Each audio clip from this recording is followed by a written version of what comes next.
Hello everyone, welcome back to Intellicraft. In this segment, I will demonstrate Part 2 of the Library Management module, where we will manage members, book circulation, fines, and book transfers. Let's get started. First, move to the Book Circulation tab. Here you can view a detailed overview of all book transactions, including issued books, return dates, return status, renewals, and fines. To issue a book, click on the Issue Book button, select the member type, choose the member, select the book, and click Issue Book to confirm.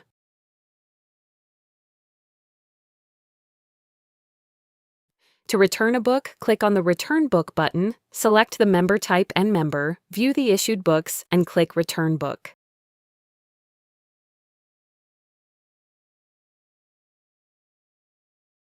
Next, go to the Members tab. Click on the Add Member button, then enter the name, mobile number, and email ID of the member.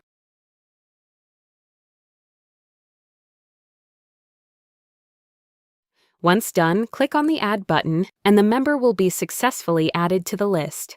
Now, go to the Fine Management tab.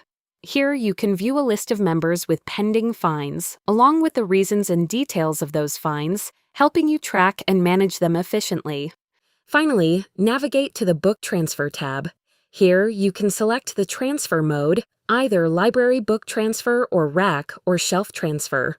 If Library Book Transfer is selected, choose the library, select the book to transfer, specify its existing location, enter the number of copies to transfer, and select the destination location where the books should be moved. After filling in all the details, click on the Transfer Books button.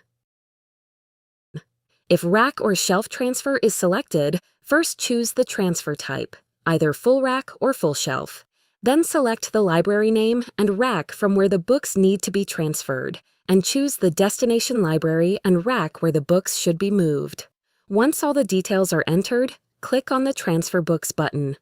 And that's how you can successfully manage members, circulation, fines, and book transfers in Part 2 of the Library Management module in Intellicraft. Thank you for watching this demo.